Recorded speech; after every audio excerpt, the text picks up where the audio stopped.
Hey, I'm Eggs from the Too Faded to Play podcast, and I'm here to do a little room tour of my gaming setup and all the stuff I've got.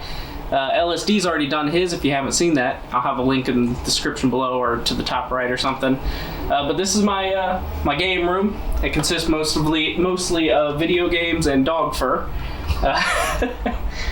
Because I got two dogs. The other one's in her kennel right now because she's a puppy and crazy. But yeah, this is kind of what it is. Ignore the wired management. I'm awful at that. On this side here, this is pretty much all just PlayStation stuff, all the way from PS5 all the way down to PlayStation 1 and then the handheld stuff there. That's probably my biggest set of games, and it's overflowing. My initial idea was just to have everything in the one, but I've had to move stuff because this is where I just keep my consoles and everything. I wanted them to fill up all this, but I've had to move them just to get room for games. Pretty much everything here's hooked up though. The PlayStation 1s aren't hooked up because I don't need multiple hooked up. And the 360 is hooked up, the original's not. But everything else is, and just you turn it on and run it. This is my RetroTink. It's a RetroTink X5. It's a cool little device that it takes the analog video from your older consoles, changes them into digital video so you can run them on your new modern TVs without any kind of delay. It also upscales them, so I have it running. The PS2's powering it right now, and then it runs into here, and it splits out an HDMI, runs to an HDMI splitter, which then I can display on my TV, or as I have it right now, displayed over on my computer, which it's running Gran Turismo 3, and it upscales it a little bit, makes it look a little better. But yeah, there's that.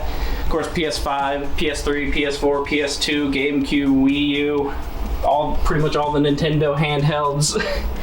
I got PSP here on charge, PS Vita down here, the Hyperscan. We've talked about that in one of our podcast episodes. I think that was episode 3 or 4. I don't remember exactly.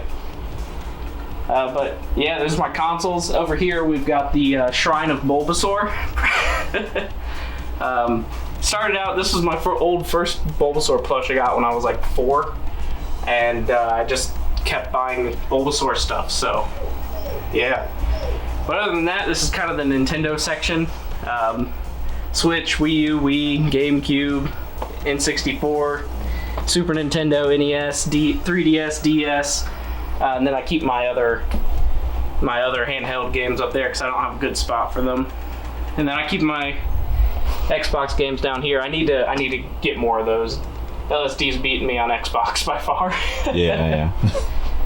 Over here we got the NES, SNES, and N64. All three of them are hooked up. I got the N64 running right now on the CRT. I got the Atari 2600. That is hooked up too, and you can play it at any point in time. You got the Oculus Quest there. Another Bulbasaur. Various boxes of stuff. I got the Nintendo 64 console. Actually, we'll talk a bit more about that in a minute. Then I got my line of PlayStation console boxes. I still need a PS1 box. Yeah. Then you got PC. It's not the craziest, most powerful PC, but it's good. It does the job. It'll play anything modern. 3DS, new 3DS sitting here just because I was using that. And if you viewed the podcast much, you might recognize this area. This is kind of the set we use for it. This is where it happens. Yeah, so I bought this N64, which is this one here. LSD and I were at a little convention, and I didn't want to buy it. And LSD sat there and he convinced me to buy it, which now he's upset about because he wanted to buy it. Yeah. But what I thought was really cool with this is it's got all the paperwork with it. Everything that's supposed to be in there, all the inserts, all the covers and plastic of everything. But what I found the coolest thing about this was the original owner kept every single receipt of every single game he bought for the system. And it's just like, you can go through here and you can see Diddy Kong Racing N64, $50. Yoshi's Story, $50. Mario Kart 64, $12. It's just like every game this person bought for this system, he saved the receipt for. Every single one of them. Kmart, Toys R Us, like all of them. Then it's more of the paperwork in there. But like, I just thought that was cool. Like, you don't see that kind of stuff. Like, it's cool to get the system in the box with all the paperwork, but I didn't expect to have a receipt just detailing the history of what this system had done.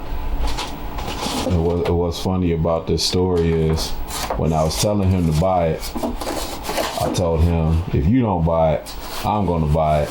And he ended up buying it. And now I'm over here salty because he bought it. Over here, I just keep storage of stuff. This is random cables for any of the systems. I got like spare cases for a bunch of different games. That's Wii U, PS3, for if like ever need to change out one of those cases if they're broken. But there's cables for everything. Every system that I have in here, I have like multiple cables for.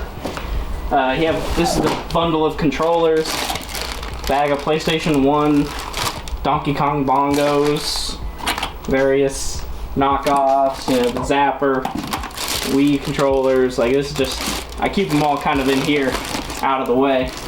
This is my little repair thing. I just keep any tools that I need to repair any stuff. Those are the specific screws for the SNES, NES, Game Boy stuff. Get into those awful screws that Nintendo insists on constantly using. Hot glue gun, pretty much any resistor you would ever need. Thermal paste, a bunch of sandpaper, sticks for the Nintendo Switch because those break constantly. A 4 terabyte hard drive, an SSD, some tape for when you're soldering. My actual soldering iron. I like this. It's a little cool. It's a tiny little soldering iron, but it can run off of an RC car battery. I actually like that. So it's like, it's kind of portable in a way. I need one of them.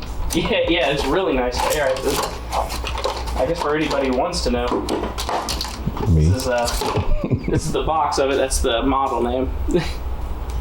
This is my cleaning case. I've got all my cleaning supplies and crap in here that I use for cleaning up discs, controllers, just anything dirty.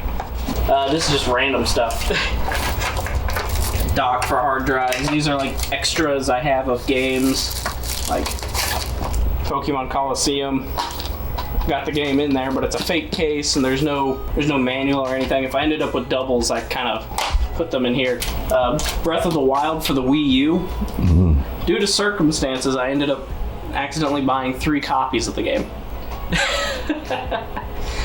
So I went to GameStop. I had pre-ordered the game, fully paid for it, and then when the game came out, I went in there. I said, "Hey, ready to pick up my pre-order?" And they said, "You never pre-ordered it." And I was like, "No, I spent the full money." I was like, "It's not on your account. It's not there." And I was like, "Well, all right. I guess I'm never shopping at GameStop again." So I came home, hopped on Amazon, ordered it off Amazon. And because the game was so popular, I got a message after ordering it. When I ordered it, it said it'd be like a week out, and I was like, all right, whatever. I got a email from the people selling it afterwards. They said it's way back ordered. It'll be about 3 months before the game comes in. Oh, shit.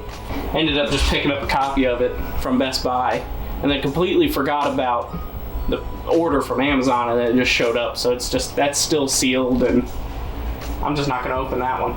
But yeah, this is it's kind of my game room, my collection. Everything here is alphabetical order.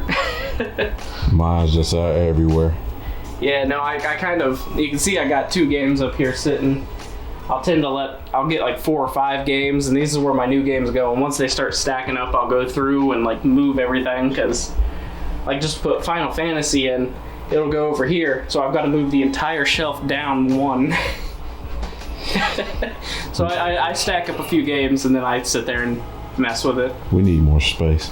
Yeah. I got this collector's edition for Nier Replicant. That was a Digimon toy that transforms like a transformer. You change from the little guy to the big guy. And then I got another one that we're using on the set at the moment. Same thing with him. It starts out as the little guy, changes into the big one. These are all those booster packs for the Hyperscan we were talking about in one of the episodes. special edition version of Ease 8. These are Choro cubes. I was talking about them in the episode where we talked about some of our favorite games. There's a game I was talking about that's based off of these. They're penny cars basically, but they're like the Japanese version of the penny cars. There's just a bunch of little penny cars. And these are like collector's edition books. All in Japanese. Then you go through and it tells you about tells you like the history of the cars that they're all based off of and stuff. It's pretty cool. Then the toys you can get are listed in here. I wish they would do more with those. That's actually pretty dope. These are my Elgato capture cards. Both of them are broken. Oh no. This one you can tell went through some stuff though. So, but this one it just stopped working. It had the HDCP. There's HDCP on multiple systems and stuff, and it stops you from trying to pirate movies and stuff like that. Something went wrong with this, and it just decided that everything had HDCP, so it wouldn't let me record anything. And I've just yet to throw them away. This is your DS. That is my DS that I keep leaving over here. I think I got a drone over here too. Yeah, you do. It's somewhere in the back. Couple of like the old guides for different games. I got the Spyro games because I had to buy those because Spyro was my favorite franchise. At least the first three. There's a Maximo one, Final Fantasy VII. That's pretty much it. I need more room. I'm running out of room. Definitely, we need more room. We actually need a damn warehouse. We're getting there. Right. Facts. Check out LSD's version of the video where he went over all of his stuff. And this is Eggs from Too Faded to Play. Check out the podcast and hope you liked it. Peace.